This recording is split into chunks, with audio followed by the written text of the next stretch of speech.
Hello students, आज हम laws of motion के जो आईआईटी एडवांस में आज तक क्वेश्चन पूछे गए हैं वो क्वेश्चंस डिस्कस करेंगे और उनसे रेलेवेंट थ्योरी को डिस्कस करते हुए चलेंगे।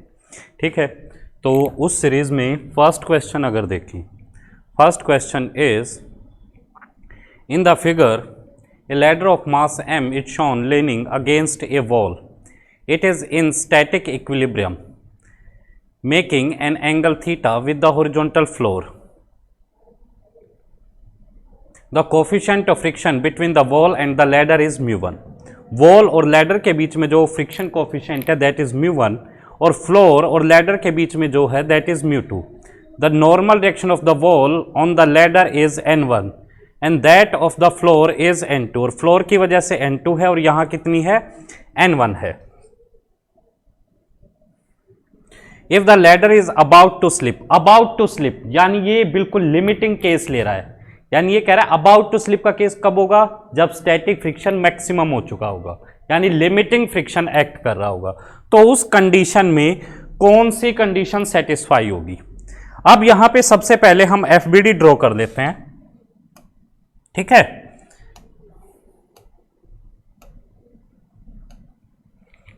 भाई ये देखो फोर्सेस ड्रॉ करके देखो एक बार। मैं लैडर पे शो कर रहा हूं, वॉल पे नहीं कर रहा, ना फ्लोर पे कर रहा हूं। लैडर पे नॉर्मल रिएक्शन आ गई तुम्हारी इधर, ये कौन सी नॉर्मल रिएक्शन है of wall on the ladder, that is n1 और ये n2। इसका वेट किधर होगा, weight is at centre and that is in downward direction mg। इस रॉड की टेंडेंसी क्या होगी, इस रॉड की टेंडेंसी इस डायरेक्शन में स्लिप करने की रहेगी। तो यहां अगर ये इस डायरेक्शन में स्लिप कर सकती है तो यहां फ्रिक्शन अपवर्ड डायरेक्शन में दैट इज लेट F1 और यहां फ्रिक्शन लैडर अगर इधर स्लिप करेगी तो this friction is in this direction that is F2। तो इस तरह से हमने सभी फोर्सेस की डायरेक्शन शो कर ली। अब यहां इक्विलिब्रियम को स्टडी करें तो इक्विलिब्रियम के लिए क्या होना चाहिए, ट्रांसलेशनल और रोटेशनल दोनों इक्विलिब्रियम हमारे रहने चाहिए। ठीक है, ट्रांसलेशनल इक्विलिब्रियम पढ़ा है सभी ने। ट्रांसलेशनल इक्विलिब्रियम कब होगा, जब नेट फोर्स क्या है, जीरो होगी। अब नेट फोर्स हम वर्टिकल डायरेक्शन में भी जीरो करेंगे और हॉरिजॉन्टल डायरेक्शन में भी जीरो करेंगे।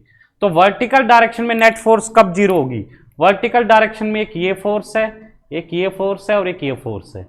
नेट फोर्स जीरो होने का मतलब क्या है कि net upward force equal to net downward force, यानी n2 plus F1 equal to mg। ठीक है, फिर इसके बाद हॉरिजॉन्टल डायरेक्शन में नेट फोर्स जीरो करें तो यानी इधर जितनी फोर्स है उतनी फोर्स इधर होनी चाहिए, यानी n1 is equal to F2। ठीक है, और F2 कितना होगा, F2 होगा हमारा भाई लिमिटिंग फ्रिक्शन एक्ट करेगा हर जगह, लिमिटिंग फ्रिक्शन एक्ट करेगा तो F2 इक्वल हो जाएगा हमारा म्यू इंटू n2 के, और F1 किसके इक्वल हो जाएगा, F1 हमारा हो जाएगा म्यू इंटू n1 के इक्वल। ठीक है बेटा, अब ये तो हमने किसका केस ले लिया, ट्रांसलेशनल इक्विलिब्रियम का ले लिया। अब मैं रोटेशनल इक्विलिब्रियम की इक्वेशन और लिख लूं, फिर उसके बाद कंडीशंस लगा के देखेंगे। रोटेशनल इक्विलिब्रियम के लिए क्या होना चाहिए कि नेट टॉर्क पूरे सिस्टम पे, इस सिस्टम पे, इस रोड पे नेट टॉर्क क्या होना चाहिए, जीरो होना चाहिए। किसी भी पॉइंट के अबाउट टॉर्क लिखो, ये रोटेट करती हुई नहीं दिखनी चाहिए, नेट टॉर्क जीरो दिखना चाहिए। तो यहां कोई भी पॉइंट ले ले कहीं भी, तो मैंने ये पॉइंट ले लिया, ये पॉइंट, इस पॉइंट के अबाउट मैं नेट टॉर्क लिख रहा हूं, इस पॉइंट के अबाउट नेट टॉर्क लिखूंगा तो इसकी वजह से टॉर्क क्या हो जाएगा, जीरो हो जाएगा। इसकी वजह से टॉर्क क्या हो जाएगा, जीरो हो जाएगा। क्यों जीरो हो जाएगा, अगर फोर्स की लाइन ऑफ एक्शन उस पॉइंट से पास करेगी तो उस पॉइंट के अबाउट टॉर्क क्या हो जाएगा, जीरो। तो इन दोनों का टॉर्क जीरो। mg की लाइन ऑफ एक्शन है ये, और ये हो गया हमारा परपेंडिकुलर डिस्टेंस। टॉर्क क्या लिखोगे, torque is perpendicular distance into force. Perpendicular distance किससे, line of action. Line of action का मतलब क्या है कि जिस लाइन के अलोंग हमारी फोर्स एक्ट करेगी। ठीक है, ये डिस्टेंस कितना है l/2, ये डिस्टेंस कितना हो गया l/2 cos थीटा। तो mg का टॉर्क आया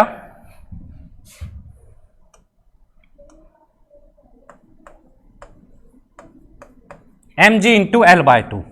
और ये टॉर्क किधर रोटेट कराएगा, ये टॉर्क पोजीशन वेक्टर इधर, इस पॉइंट का पोजीशन वेक्टर इधर है ना, और ये टॉर्क सिस्टम को इधर रोटेट कराएगा। ठीक है, तो इधर रोटेट करा रहा है। अब इन फोर्सेस का टॉर्क लिखें भाई, इनका टॉर्क N1 की लाइन ऑफ एक्शन हो गई ये, और ये हो गया परपेंडिकुलर डिस्टेंस ये यानी ये, और ये कितना है L, तो ये कितना है L साइन थीटा। फ्रिक्शन की लाइन ऑफ एक्शन, फ्रिक्शन हो गया इस लाइन के अलोंग, और ये कितना है L कोस थीटा। अब ये देखो फ्रिक्शन इधर रोटेट कराएगा, नॉर्मल रिएक्शन भी इधर रोटेट कराएगी, तो इन दोनों का टॉर्क किसको बैलेंस करना है, mg को बैलेंस करना है। यानी का mg का टॉर्क क्या लिखा जा सकता है, जो इन दोनों का टॉर्क है उसके इक्वल, यानी N1 L sine theta plus F1 into L कोस थीटा। ठीक है बेटा, अब ये इक्वेशंस हमारे पास आ गई। अब ये देखो इन इक्वेशंस को स्टडी करें, N1 को सिर्फ F2 बैलेंस कर सकता है।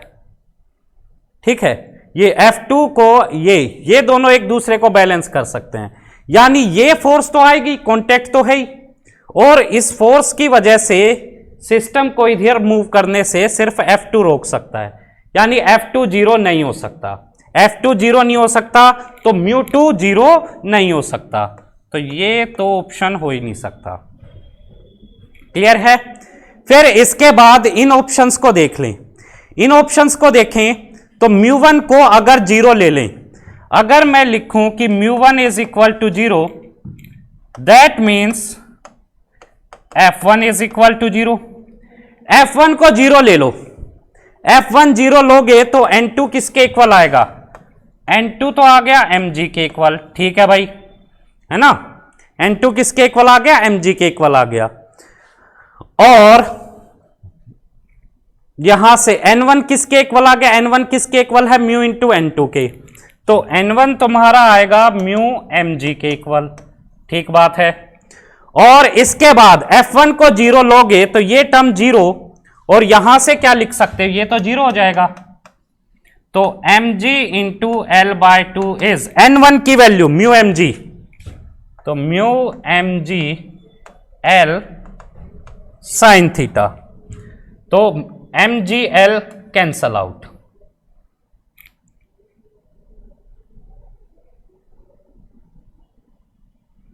ठीक है, यहां से तो फिर कोई कंडीशन ही नहीं रहेगी, इसकी कोई जरूरत ही नहीं है।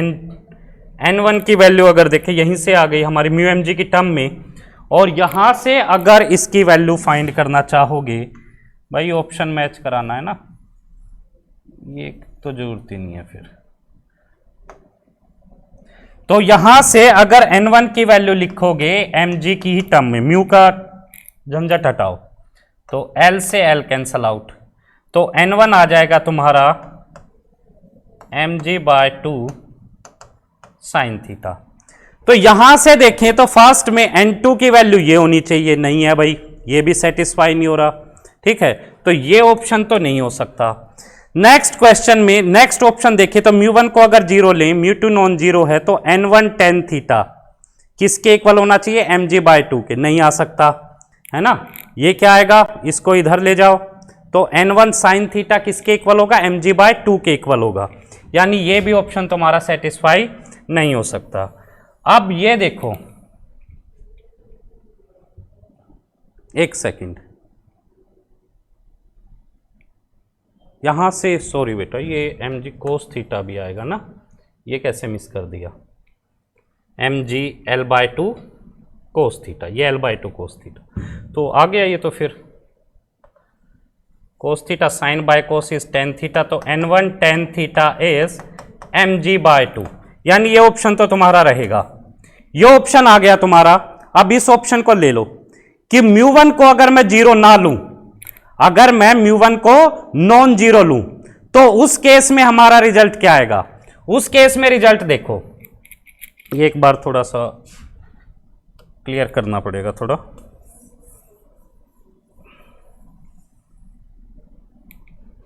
स्पेस चाहिए ना थोड़ा हमें।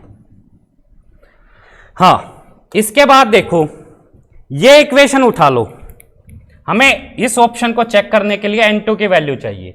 तो यहां से देखो कि n2 प्लस f1 को क्या लिख सकते हैं, f1 इज म्यू n1, ठीक है, और n1 की वैल्यू क्या है, म्यू n2। तो यहां पे दोनों वैल्यू पुट कर दो, तो f1 इज म्यू n1, तो म्यू n1, और n1 की वैल्यू क्या है, म्यू n2। तो ये है म्यू1 और ये है म्यू2, तो म्यू1 म्यू2 into n2 is equal to mg। तो n2 को कॉमन ले लो, 1 प्लस म्यू1 म्यू2 इज इक्वल टू mg। तो n2 किसके इक्वल आया, mg बाय 1 प्लस म्यू1 इंटू म्यू2 के इक्वल आ गया। यानी ये कंडीशन ले कि म्यू1 अगर नॉन जीरो है, म्यू2 तो नॉन जीरो रहेगा ही, तो n2 की वैल्यू ये आनी चाहिए। तो ये भी हमारा एक राइट आंसर है। तो इस केस में अगर देखें तो फर्स्ट दोनों ऑप्शन हमारे नहीं रहेंगे, सेकंड ऑप्शन तो हमें स्टार्टिंग से ही पता चल गया। क्यों, हमने ये देख लिया कि इस फोर्स को बैलेंस करने के लिए हमें यहां एक ही फोर्स मिल सकती है, ये फ्रिक्शन, और ये फ्रिक्शन हमें चाहिए, तो यानी म्यू2 जीरो नहीं हो सकता। तो ये ऑप्शन पहले ही रिजेक्ट हो गया, बाकी ऑप्शन हम चेक करते रहे। क्लियर है? Next question,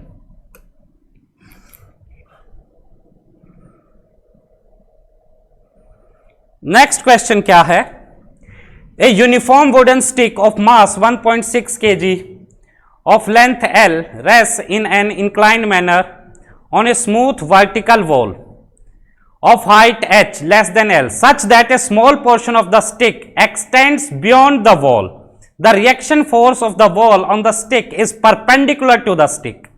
The stick makes an angle of 30 degree with the wall and the bottom of the stick is on a rough floor. एक बार डायग्राम साथ साथ हम बना लेते हैं। भाई क्वेश्चन क्या है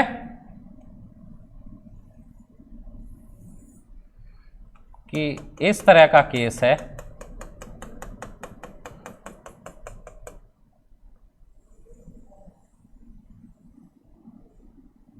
कि थोड़ा सा आगे इसका पार्ट जा रहा है, ठीक है, और ये हाइट है h, इसकी लेंथ है l, और वॉल और इसके बीच में जो एंगल है दैट इज 30 डिग्री, है ना।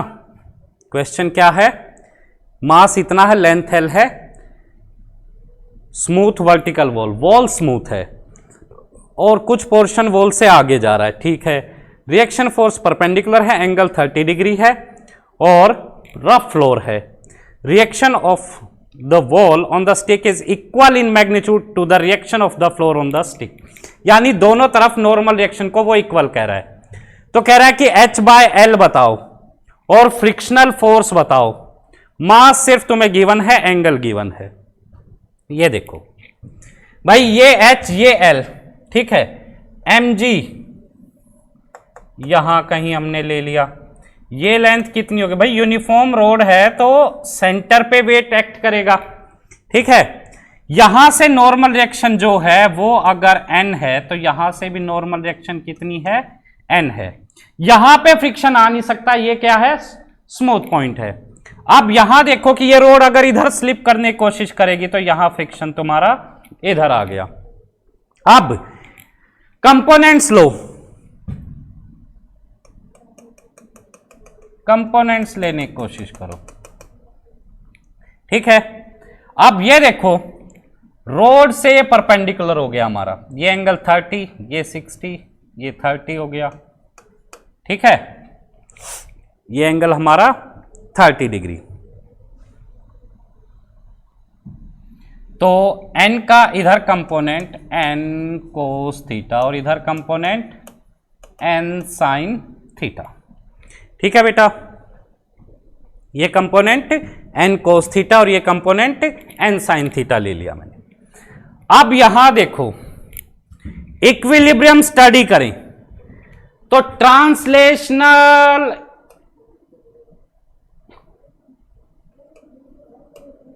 इक्विलिब्रियम के लिए नेट हॉरिजॉन्टल फोर्स जीरो होनी चाहिए, नेट वर्टिकल फोर्स जीरो होनी चाहिए। अब हॉरिजॉन्टल डायरेक्शन में देखो कौन कौन सी फोर्स है, n कोस थीटा है और f है। तो n cos थीटा को क्या लिख सकते हो, फ्रिक्शन के इक्वल, और n sin थीटा अपवर्ड, ये अपवर्ड, mg डाउनवर्ड, तो n plus n sin theta is equal to mg। sin 30 is 1/2, तो n plus n by 2, 3n/2 equal to mg, तो n आ गया 2/3 mg के इक्वल। ठीक है, ये आ गया हमारा। अब यहां ट्रांसलेशनल इक्विलिब्रियम के लिए तो कंडीशंस लिख ली हमने, अब रोटेशनल इक्विलिब्रियम को स्टडी किया जाए। रोटेशनल इक्विलिब्रियम देख लो,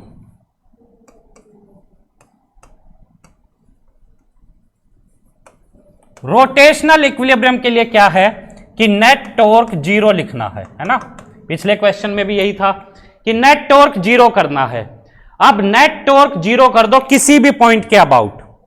अब ये पॉइंट ले लें, ये पॉइंट लेने से फायदा क्या है, पिछले क्वेश्चन में भी यही पॉइंट लिया था, ना तो n का लिखना है ना f का लिखना है, तुम्हें बस mg का और इसका टॉर्क लिखना पड़ेगा। तो mg का टॉर्क देखो, mg की लाइन ऑफ एक्शन ये होगी, ये l/2, ये एंगल 30, ये कितना 60, ये distance perpendicular distance, last question में हम ये कोस थीटा भूल गए थे एक बार, तो ये l/2 कोस 60, तो mg का टॉर्क कितना हो गया, mg l/2 कोस 60। ठीक है, और ये हाइट है h, ये एंगल 60, तो ये डिस्टेंस कितना होगा, this is h by sine 60, यानी 2h/√3। अब ये तो परपेंडिकुलर डिस्टेंस हो गया है ना, नो n तो इसके रोड के परपेंडिकुलर है, तो परपेंडिकुलर डिस्टेंस इनटू फोर्स, ये टॉर्क इधर इधर, mg इधर ला रहा है, तो दोनों इक्वल और अपोजिट, तो यानी n इंटू 2h/√3। ठीक है भाई, अब यहां से लिख लो,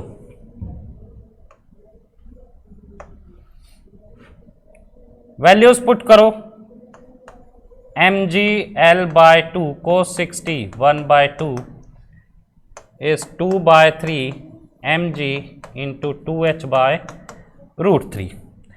mg कैंसल आउट, फाइंड क्या करना है, l/h या h/l, h/l, सभी ऑप्शन में h/l है।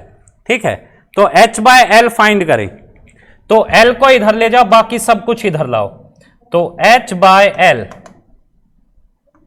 इधर ले जाओ, 3√3 आ गया, 2 इंटू 2 4, 4 नीचे लाओ, 4 ये पहले से था, बाय 16, तो h/l की वैल्यू आई 3√3/16। तो ये देखो यहां पे ऑप्शन h/l 3√3/16, तो इसमें भी है, यहां इसमें भी है, सी ऑप्शन में भी और डी में भी है। अब हमें फ्रिक्शन भी कैलकुलेट करना है, तो फ्रिक्शन और कैलकुलेट कर लो भाई। ये देखो n की वैल्यू तुम्हारे पास थी, ठीक है, n की वैल्यू तो तुम्हारे पास है, n की ये वैल्यू यहां पुट कर दो, फ्रिक्शन लिख लोगे, है ना। फ्रिक्शन किसके इक्वल आ गया, that is 2/3 mg into cos 30, कोस 30 कितना, √3/2, 2 से 2 कैंसल आउट, रिजल्ट आया mg/√3। किसके इक्वल आ गया, mg/√3। अब ऑप्शन चेक कर लो, mg की वैल्यू एक बार पुट करनी पड़ेगी भाई तुम्हें, है ना, mg की वैल्यू पुट कर लो, साइड में पुट कर देते हैं। फ्रिक्शन ये है, तो मास इज 1.6 इंटू जी की value 10 divided by √3, answer is 16/√3। 16/√3 है, अब ये मत सोचना कि ऑप्शन नहीं आ गया, 16/√3 इंटू √3/√3, ये मल्टीप्लाई कर लिया, तो आंसर आया 16√3/3, यानी D is your right answer. Next question,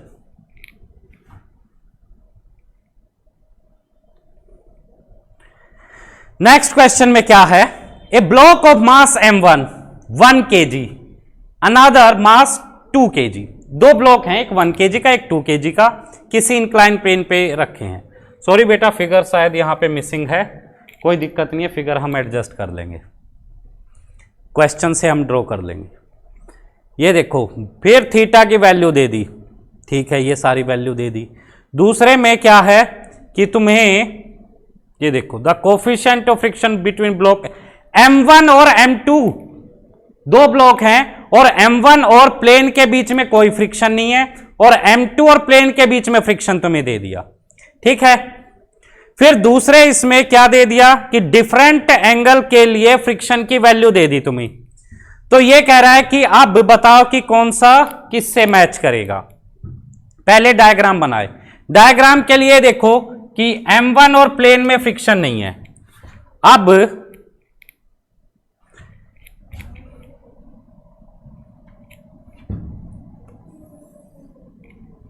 incline plane पे दो ब्लॉक रखने हैं, ये एंगल थीटा, ये एक ब्लॉक, ये एक ब्लॉक। अब ये बताओ कि कौन सा ब्लॉक आगे होगा, M1 या M2।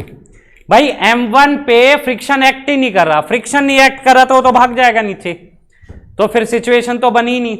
यानी M2 तुम्हारा यहां है और M1 इसके पीछे है, ठीक है।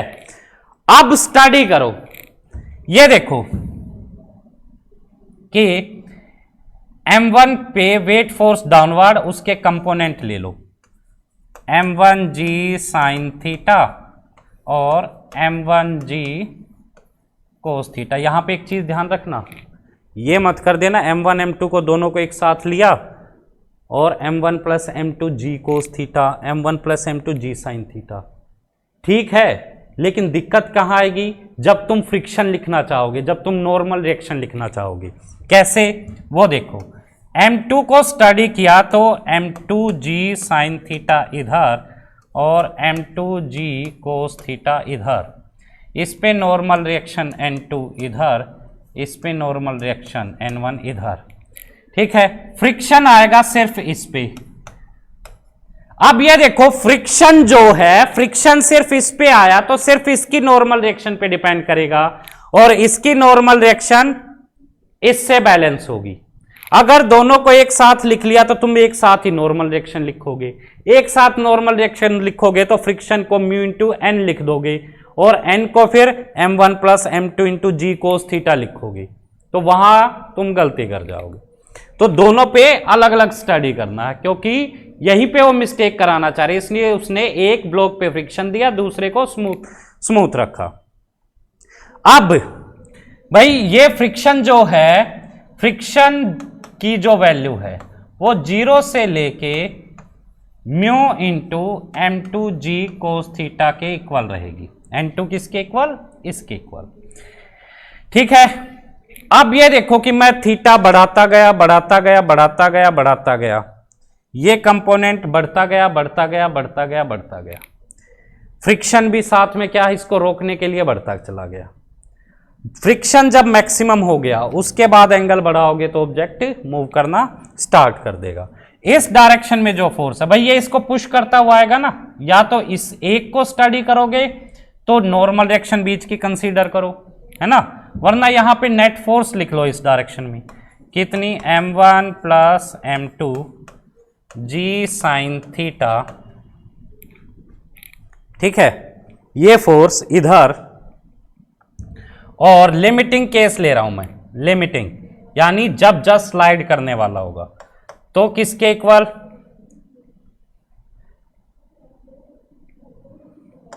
म्यू M2g कोस थीटा के, ठीक है। और एक मास 1 kg है, एक 2 kg है, ये देख लें कि कौन सा 1 है कौन सा 2 है। M1 1 है, M2 2 है, ठीक है। तो 1 plus 2 3g sine theta is equal to mu की वैल्यू, म्यू इज 0.3, तो 0.3 इंटू 2 इंटू 10 इंटू जी ले लो, ठीक है।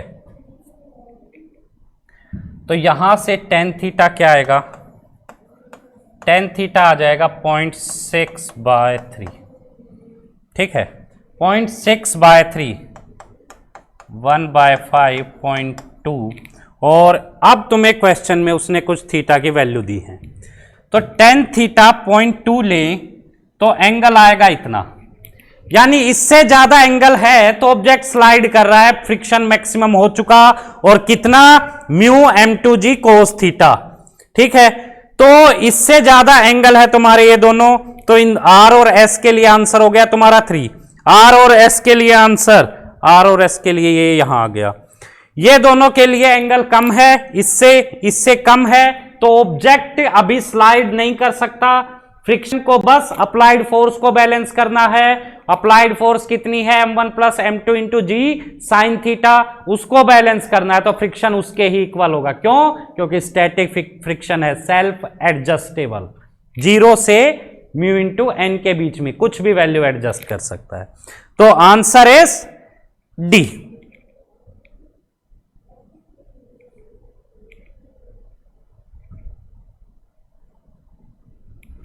नेक्स्ट क्वेश्चन देखें। इस क्वेश्चन में देखो कि ये एक सिस्टम दे दिया तुम्हें,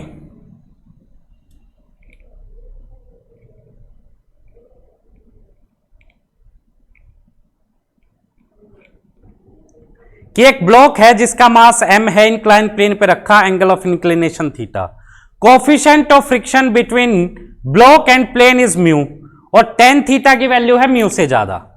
टेन थीटा म्यू से ज्यादा देने का मतलब क्या है कि एंगल ऑफ रिपोज से ज्यादा एंगल दे रहा है, यानी ऑब्जेक्ट स्लाइड कर सकता है, मैक्सिमम फ्रिक्शन भी उसे नहीं रोक सकता। अब ये कह रहा है कि ब्लॉक को स्टेशनरी रख रहा है, वो कैसे, यहां से एक फोर्स अप्लाई करके, ठीक है, और इस डायरेक्शन को अपवर्ड को पॉजिटिव ले रहा है, ठीक है भाई, और P को वेरी कर रहा है यहां से लेके यहां तक। तो फ्रिक्शनल फोर्स बताओ। ये देखो कि इस पे अगर देखें तो mg cos थीटा इस डायरेक्शन में, mg sin थीटा इस डायरेक्शन में, नॉर्मल रिएक्शन इधर, और स्टेशनरी रख रहा है, ठीक है, P से स्टेशनरी कर लिया। फ्रिक्शन की जरूरत कब पड़ेगी? जब मोशन की टेंडेंसी आ जाएगी, ठीक है। अब ये देखो कि ये पॉजिटिव डायरेक्शन तो ये negative direction, mg cos theta को ये बैलेंस कर लेगा, तो P minus mg sin theta, ठीक है, P minus mg sin theta, तो नेट अपवर्ड फोर्स आ गई। नेट अपवर्ड फोर्स आ गई तो उस फोर्स को कौन बैलेंस करेगा? अगर मोशन नहीं देना तो फ्रिक्शन बैलेंस करेगा। और ये नेट फोर्स अगर देखें तो ये किसके इक्वल आई, ये वैल्यू पुट करके देखो तो mg sin theta minus mu cos theta minus mg sin theta, तो mu mg cos theta minus, minus का मतलब क्या है कि यहां अगर देखो तो नेट फोर्स किस डायरेक्शन में है? डाउनवर्ड डायरेक्शन में है। नेट फोर्स अगर डाउनवर्ड डायरेक्शन में है तो इस ब्लॉक को रोकने के लिए फ्रिक्शन को ऊपर आना पड़ेगा, तो फ्रिक्शन यानी पॉजिटिव रहेगा। और नेट फोर्स कितनी है? Minus mu mg cos theta. Friction को देखें तो फ्रिक्शन की जो मैक्सिमम वैल्यू है एफ मैक्स अगर देखें तो that is mu into N, यानी mu into mg cos theta, balance कर लिया, यानी फ्रिक्शन मैक्सिमम है। फिर क्या किया कि इस फोर्स को वेरी करते गए यहां से यहां तक, ठीक है भाई, फोर्स को वेरी करते गए, ये यहां पे इसमें mu mg cos theta add कर दें तो mg sin थीटा बचेगा, mg sin थीटा बचेगा तो ये टर्म 0 हो जाएगी, है ना भाई। ये फोर्स है, यहां से यहां तक फोर्स जा रही है, तो बीच में फोर्स mg sin थीटा भी होगी, तो mg sin थीटा भी होगी, तो यहां ये कैंसल आउट होके 0 हो जाएगी, तो तब फ्रिक्शन की जरूरत ही नहीं पड़ी। फिर फोर्स बढ़ा दी अपवर्ड डायरेक्शन में, यहां ये पॉजिटिव साइन आएगा तो ये पॉजिटिव आएगा, ये पॉजिटिव यानी नेट फोर्स अपवर्ड, तब फ्रिक्शन डाउनवर्ड आएगा, यानी फ्रिक्शन की डायरेक्शन चेंज होगी। डायरेक्शन चेंज होगी तो ये आंसर और ये आंसर हो नहीं सकता। पहले फ्रिक्शन किधर आएगा, पहले फ्रिक्शन आएगा पॉजिटिव, तो ये तो नेगेटिव दिखा रहा है, ये भी नहीं हो सकता, तो right answer is this. Okay,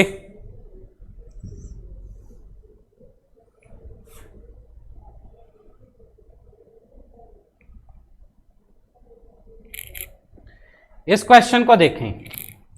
A circular disc with a groove along its diameter is placed horizontally. A block of mass 1 kg is placed as shown. ये यहां पे ये इस ग्रूव के अंदर एक ब्लॉक रखा है, ये ऐसे, ठीक है। The coefficient of friction between the block and all the surfaces of groove. Groove कैसे है, ये एक स्लॉट सा कट कर दिया, यहां इसके बीच में ब्लॉक जा रहा है, तो ये साइड वाली वॉल्स और बॉटम, ये सरफेस और ये, इन सभी से जो फ्रिक्शन कोफिशिएंट है दैट इज दिस। और इसको इधर एक एक्सीलरेशन दे दी डिस्क को, यानी डिस्क में एक ये ग्रूव कट कर दिया, ये डिस्क है, डिस्क को खींचते जा रहे हैं, ठीक है, और स्लॉट में ऑब्जेक्ट है। तो ये कह रहा है कि find the acceleration of block with respect to disc. Disc पे खड़े होना, डिस्क के रिस्पेक्ट में मतलब डिस्क पे खड़े हो जाओ, खड़े हो गए। अब ये स्लॉट में से निकल के जाता थोड़ा दिखेगा, यानी स्लॉट में इस डायरेक्शन में तो मूवमेंट दिखेगी नहीं, स्लॉट के अलोंग मूवमेंट दिखेगी तुम्हें, ठीक है। और स्लॉट के अलोंग अब इसको स्टडी करो, है ना, इसके रिस्पेक्ट में इधर ही मूवमेंट दिखेगी। लेकिन ये तुम्हारा अब नॉन इनर्शियल फ्रेम हो गया क्योंकि एक्सीलरेटेड है। और पढ़ा होगा कि जब हम नॉन इनर्शियल फ्रेम में स्टडी करते हैं तो वहां हमें रिलेटिव मोशन को कंसीडर करना पड़ता है। बार बार रिलेटिव मोशन ना देखना पड़े तो उसको हमने एक बार ही सोल्व करके चीजें निकाल ली शूडो फोर्स की टर्म में, है ना, कि भाई रिलेटिव मोशन मत लगाओ बार बार, एक फोर्स ही लगा लो। कौन सी? Pseudo force. शूडो फोर्स क्या है कि इस ऑब्जेक्ट का तो मास ले लो और फ्रेम की एक्सीलरेशन ले लो, और इतनी फोर्स कहां लगा दो, एक्सीलरेशन इधर है तो अपोजिट डायरेक्शन में लगा दो, लगा दी भाई, ठीक है। अब ये देखो कि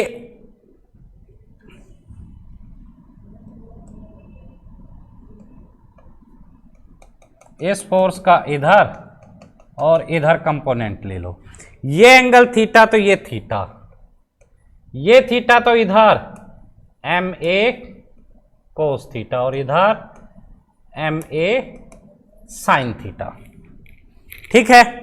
अब ये जो है ये कंपोनेंट क्या करेगा, इस कंपोनेंट को देखो, ये स्लॉट है, यहां एक ब्लॉक है, ठीक है, और ब्लॉक को इधर एक फोर्स मिल रही है, तो ये भाग के इस स्लॉट से इधर कोलाइड करेगा, यहां इसके कांटेक्ट में आएगा, इसके कांटेक्ट में आएगा तो साइड से इधर एक नॉर्मल रिएक्शन मिलेगी N1, मिल गई, ठीक है। अब इसके बाद देखो कि ये फोर्स इधर है तो ये इसको इधर मूव कराने की कोशिश करेगी, इधर मूव कराने की कोशिश करेगी, तो स्लॉट में जब ये ऐसे चलेगा तो एक तो सरफेस से फ्रिक्शन मिलेगा, है ना, सरफेस से इस तरह से स्लाइड करेगा, और एक नीचे स्लाइड करेगा ऐसे, तो नीचे से फ्रिक्शन मिलेगा, तो ग्राउंड से जो फ्रिक्शन मिलेगा वो F2 और साइड से जो फ्रिक्शन मिलेगा वो मान लिया F1। अब ग्राउंड, ये जो ग्राउंड मतलब इसका जो डिस्क का फ्लोर है, डिस्क के फ्लोर पे है mg downward, normal direction upward. यहां ये डायरेक्शन दिखाऊंगा तो कंफ्यूज होगे, क्यों? क्योंकि ये तो प्लेन है और वो प्लेन के परपेंडिकुलर है, तो मैं उनको अलग से दिखा रहा हूं कि n1 तो है ऊपर, n2 ले लो, n2 is upward and mg is downward, ठीक है। अब स्टडी करो चीजें, तो n1 तो किसके इक्वल, n1 आ गया भाई एम ए साइन थीटा के इक्वल, n2 किसके इक्वल, mg के इक्वल, n1 n2 की वैल्यू तुम्हारे पास आ गई, ठीक है। तो ये मैक्सिमम फ्रिक्शन कितना, म्यू इंटू n1 यानी mu M A sine theta, theta भी दिया है क्या, हाँ थीटा दे दिया, साइन थीटा की वैल्यू ही दे दी, साइन थीटा 3/5 है, तो 3/5 इंटू 2/5 MA, तो 6/25 MA। ऐसे यहाँ से बाद में पुट करेंगे वैल्यूज। F2 की maximum value that is mu into N2, तो म्यू इंटू mg लिख लिया भाई। ये भाग रहा है इधर, ये फोर्स इसको इधर लेके आ रही है, तो इस डायरेक्शन में नेट फोर्स MA कोस थीटा माइनस, ये इधर अगर एक्सीलरेट कर रहा है तो यानी ये फ्रिक्शन मैक्सिमम हो चुके हैं। मैक्सिमम वैल्यूज पुट कर लो, करना क्या है, mu MA sine theta minus F2 की maximum value mu mg equal to mass into acceleration. Capital A से शो कर रहा हूं मैं, क्यों? क्योंकि वो इसके रिस्पेक्ट में इस ऑब्जेक्ट की एक्सीलरेशन है। m कैंसल आउट, a कितना 25, ठीक है, कोस थीटा 4/5 माइनस म्यू की वैल्यू 2/5, a की value 25, sign theta 3/5 minus mu की वैल्यू 2/5, g की वैल्यू 10 इक्वल टू, मास तो कैंसिल हो चुका है, इक्वल टू a। तो 5 4 20 minus 6 minus 4 is a and that is equal to 10। तो एक्सीलरेशन कितनी आ गई ब्लॉक की डिस्क के रिस्पेक्ट में, that is equal to 10। Clear है ये? ओके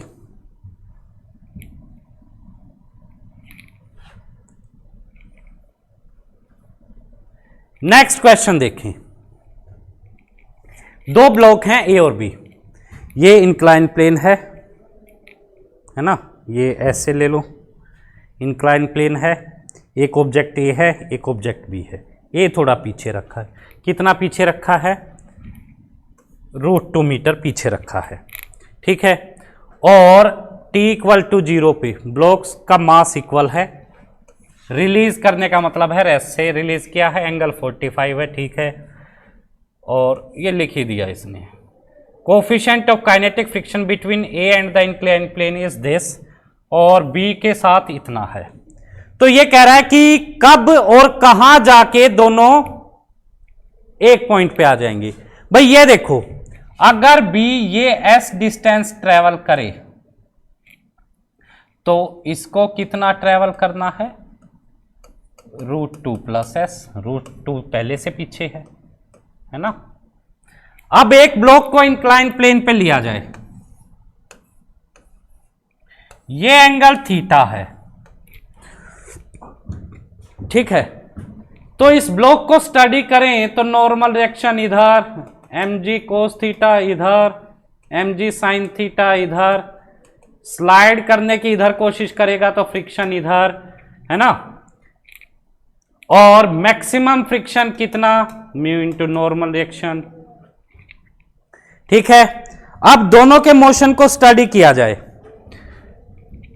कि नेट फोर्स अगर देखें तो mg sine theta minus mu mg cos theta equal to mass into acceleration. तो एक्सीलरेशन आएगी g into sine theta minus mu cos theta, ठीक है। तो एक्सीलरेशन ये आ गई, अगर किसी भी ब्लॉक की लिखें तो एक्सीलरेशन कांस्टेंट है तो इक्वेशन ऑफ मोशन यूज कर सकते हैं, है ना। इक्वेशन ऑफ मोशन लगा दो, s equal to ut plus half at²। तो b ने जो डिस्टेंस ट्रेवल किया s इसके साथ आने के लिए, वो क्या है, u की तो u0, तो ut को हटाओ, half g into sine theta minus mu cos theta into t²। और b को कितना चलना पड़ा, √2 + s, तो √2 + s ये है किसका, b का काइनेटिक काइनेटिक फ्रिक्शन कोफिशिएंट। और ये क्या है, half g sine theta minus mu a cos theta into t²। s को इधर ले जाओ और s की वैल्यू ये पुट कर दो, तो √2 किसके equal, half g sine theta minus mu A cos theta t square, और एस की वैल्यू ये पुट भी कर दो, तो half g sine theta minus mu B cos theta into T square. तो हाफ जी साइन थीटा ये term तो कैंसल आउट हो गई है ना, और इन दोनों को स्टडी करोगे तो ये माइनस माइनस प्लस, और हाफ जी की वैल्यू 10 ही ले लें, ठीक है। और ये क्या आ जाएगा, mu B cos theta minus mu A cos theta, cos theta का बाहर लो और उसकी वैल्यू 45 एंगल है तो 1/√2, और mu B minus mu A यानी 0.3 minus 0.2 that is 0.1 into T square equal to √2, 0.1 into 10 that is 1, 2√2 को इधर ले आओ तो 2 इंटू √2 इंटू √2 तो 4, तो टी स्क्वायर 4, तो T equal to 2 second. 2 second बाद ये कोलाइड कर रहे हैं, कितने टाइम के बाद, 2 सेकेंड बाद ये कोलाइड कर रहे हैं, ठीक है। और कितने डिस्टेंस पे कोलाइड करेंगे, तो वो डिस्टेंस यहां से निकाल लो, बी से निकाल लो या ए से, ऐसा कुछ बोलना नहीं है, ठीक है। तो यहां बस टी की वैल्यू क्या पुट करनी है, 2 सेकेंड, तो एस क्या आ जाएगा, हाफ जी की वैल्यू 10, साइन 45 और कोस 45 तो इक्वल होते हैं, दोनों बाहर निकाल लो, कितना 1/√2, और 1 माइनस म्यू बी यानी 1 minus 0.3 that is 0.7 into T square that is 4, ठीक है, ये आ गया। अब सोल्व कर लो इसको, तो ये क्या आ जाएगा तुम्हारा, 2√2 से कैंसिल करोगे तो ये √2, तो एस आ जाएगा 0.7 इंटू 10, एक सेकेंड कोई डाटा मिस तो नहीं कर दिया, हाफ जी 1/√2 0.7 इंटू टी स्क्वायर 4, तो 2√2 से √2 आ गया, ठीक है। तो ठीक है, तो 7 इंटू √2, एस की वैल्यू अब कैलकुलेट कर सकते हैं, है ना। क्लियर है भाई, समझ आ गया होगा ये सभी को, ठीक है, आगे देखते हैं।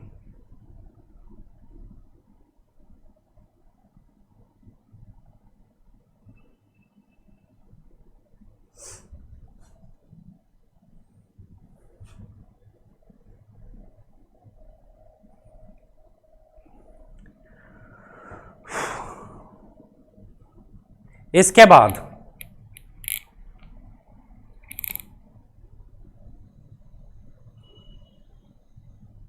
ये क्वेश्चन ले लें कि in the figure masses m1 m2 and capital M are 20 kg 5 kg and 50 kg respectively, the coefficient of friction between capital M and ground is 0। यहाँ पे ये है बेटा कि ये डायग्राम थोड़ा सा कंप्लीट नहीं है, मैं कंप्लीट कर दे रहा हूँ।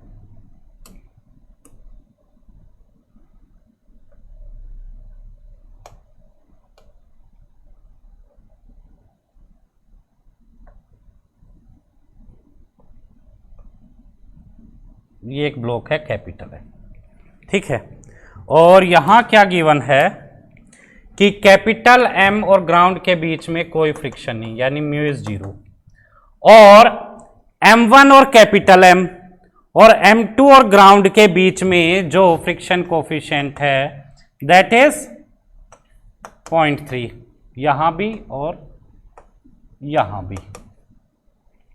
स्ट्रिंग हर जगह स्ट्रेस्ड है ना, यहां और यहां हॉरिजॉन्टल है, यहां वर्टिकल है, ठीक है। फिर इसके बाद क्या कहा कि एक F फोर्स अप्लाई कर दी, ठीक बात है। Draw a free body diagram of mass capital M clearly showing all the forces. Capital M को ले लो भाई, कैपिटल M के साथ ही पुलिस को कंसीडर कर लो, ठीक है, और यहां भी पुलिस को इसके साथ कंसीडर कर लिया। स्ट्रिंग के इस पूरी स्ट्रिंग में बीच में कहीं कोई ऑब्जेक्ट नहीं आ रहा, तो यहाँ अगर टेंशन T तो यहाँ भी T, यहाँ भी T, यहाँ भी T, यहाँ भी T और इस पे टेंशन T। तो ये पुली को अगर इसका पार्ट लें तो यहाँ पे टेंशन T, यहाँ पे T, यहाँ पे T और यहाँ पे T। ठीक है, ये ब्लॉक इसके कांटेक्ट में है तो ब्लॉक पे, स्मॉलर ब्लॉक पे M1 पे तो नॉर्मल रिएक्शन ऊपर और इस पे नॉर्मल रिएक्शन नीचे, ये मान ली N1। यहाँ ग्राउंड से नॉर्मल रिएक्शन ये मान ली N। यहाँ पे एक ये फोर्स F है ही, ठीक है। नीचे फ्रिक्शन है नहीं, लेकिन ऊपर अगर देखो इस ब्लॉक को अगर यहां से मैं पुल करूं तो ये ब्लॉक इस ब्लॉक के रिस्पेक्ट में किधर जाएगा, फॉरवर्ड डायरेक्शन में। तो इस पे फ्रिक्शन किधर आएगा, बैकवर्ड डायरेक्शन में। ये N1 है तो ये फ्रिक्शन मान लिया F1। तो ये हमारा फ्री बॉडी डायग्राम आ गया इसका, ठीक है। और तो कोई फोर्स, हाँ एक ये बच गई, कैपिटल mg डाउनवर्ड डायरेक्शन, ठीक है। इसके बाद ये देखो, let the magnitude of force of friction between M1 and capital MB F1। भाई इनके बीच में जो फ्रिक्शन है, ये चलो ठीक ही ले लिया हमने, तो ये F1 और M2 और ग्राउंड के बीच में जो F2 है, और इसने कहा कि F1 जो है वो F2 का 2 टाइम्स है। अब पहले तो ये देखो M2 को स्टडी कर लो, ठीक है। M2 पे एक बार फ्रिक्शन देख लेना, नॉर्मल रिएक्शन N2 पर, M2G नीचे, टेंशन T इधर, इसको इधर पुल करोगे ये इधर भागेगा, ये ब्लॉक भी इसके साथ इधर भागने की कोशिश करेगा, तो F2 इधर आएगा, ठीक है भाई। ये है तुम्हारा F2। इसने कहा कि F1 अगर 2F2 के इक्वल है तो इक्वेशंस लिखो सभी मासेस के लिए, ठीक है, और F टेंशन और एक्सीलरेशन लिख दो। एक बार F2 और F1 की मैक्सिमम वैल्यू देख लेते हैं। F2 की मैक्सिमम वैल्यू क्या होगी, that is mu into N2, N2 mg के इक्वल है, और म्यू की वैल्यू 0.3, मास कितना है M2 का, M2 इज 5, तो 5 इंटू जी की वैल्यू 10, तो दैट इज 15 न्यूटन। F2 की मैक्सिमम वैल्यू है 15 न्यूटन, और F1 की मैक्सिमम वैल्यू देखना, F1 डिपेंड करेगा जो यहां जो नॉर्मल रिएक्शन है N1 पे, है ना, इस जहां फ्रिक्शन एक्ट करेगा उस कॉन्टैक्ट सरफेस पे जो नॉर्मल रिएक्शन है, फ्रिक्शन उस पे डिपेंड करेगा। तो F1 mu into normal reaction के इक्वल होना चाहिए। तो म्यू कितना है 0.3, और ये नॉर्मल रिएक्शन N1 क्या है, ये N1 इसके वेट M1G को बैलेंस करेगी, तो normal reaction N1 is M1 into g, तो 0.3, M1 कितना है 20 इंटू 10, ये हो गया भाई 60 न्यूटन। अब ये देखो, ये कंडीशन देने से मतलब क्या है उसका, उसने कहा सिस्टम को इधर पुल किया, सिस्टम इधर मूव करे, तो भाई यहां ये ब्लॉक इधर जाएगा, ठीक है। तो ये ब्लॉक जाएगा तो ये हो सकता है कि ये इसके साथ जाए, या ये हो सकता है ये इस पे स्लाइड कर रहा हो, है ना, और ये ब्लॉक इधर मूव करेगा। अब उसने कहा कि F1 सिर्फ F2 का डबल है। अब F2 को अगर मैक्सिमम कर दें, 15 कर दें, तो भी F1 कितना आएगा 30 आएगा, यानी F1 अभी मैक्सिमम नहीं हुआ है इस कंडीशन के अकॉर्डिंग। मैक्सिमम नहीं हुआ है तो यानी अभी स्टैटिक फ्रिक्शन है, स्टैटिक फ्रिक्शन है, तो यानी M1 is at rest with respect to capital M। Capital M के रिस्पेक्ट में रेस्ट पे है, और उसके रिस्पेक्ट में अगर रेस्ट पे है तो भाई दोनों को एक साथ ले लो ऐसे एज वन सिस्टम, तो फ्रिक्शन को कंसीडर करने की जरूरत नहीं है। अब सारी फोर्सेस लोगे तो इसको इसके साथ ले लिया, ठीक है। अब ये फोर्स हटा दो, क्या पता हम गलती से कंसीडर ना कर जाए, इसको तो रख ले, ठीक है। और यहां पे क्या है,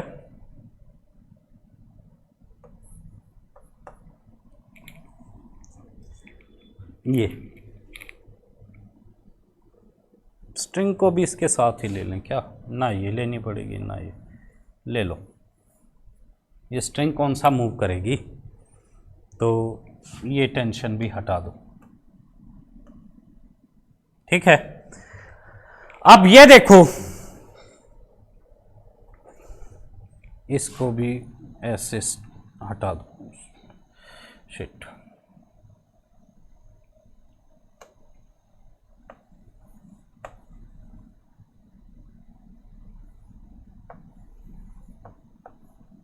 ऐसे ले लेते हैं, ये स्ट्रिंग भी इसके साथ ही ले ली।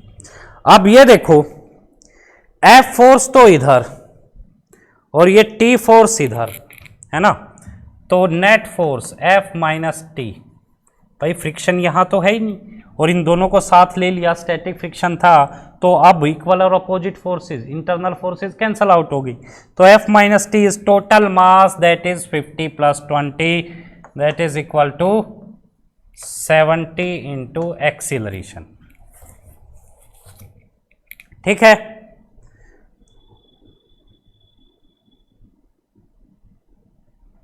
कहीं और कोई चीज देख लो, हमने मिस ना कर दी हो, तो T है,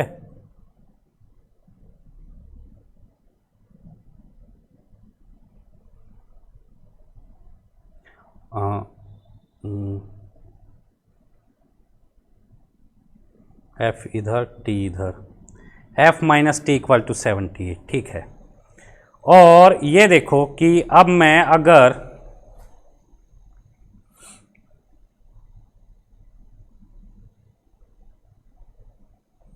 इस ब्लॉक को स्टडी करूं M2 को, तो M2 पे T इधर और ये फ्रिक्शनल फोर्स कितनी थी 15, ये इधर, और इसका मास कितना है 5 और इसकी एक्सीलरेशन मान ली A।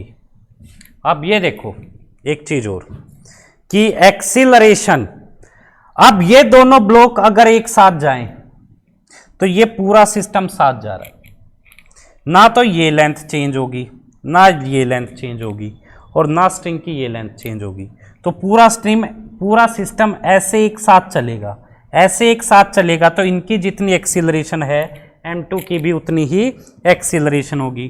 तो इसके लिए इक्वेशन क्या लिख सकते हैं, 15 minus T, oh sorry T minus 15 is equal to 5 into A। Clear है?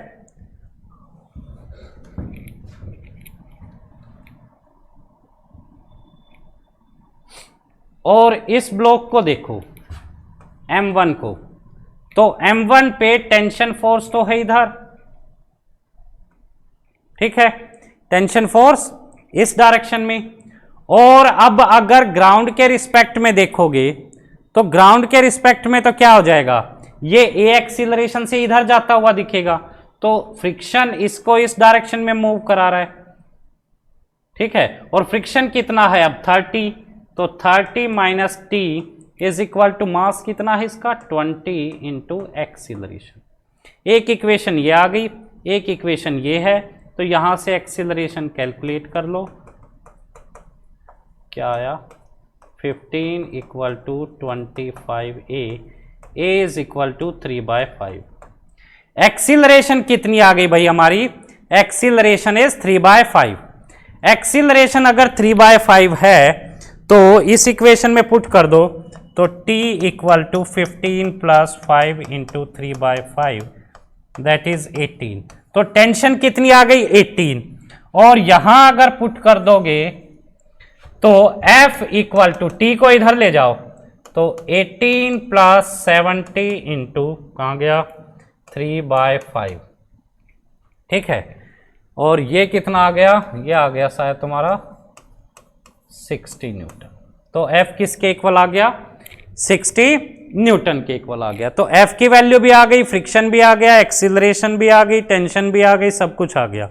ठीक है, तो बेटा आज हम इतने क्वेश्चंस हमने डिस्कस किए, इन क्वेश्चंस को देखना बार बार, कंसेप्ट को समझने की कोशिश करना।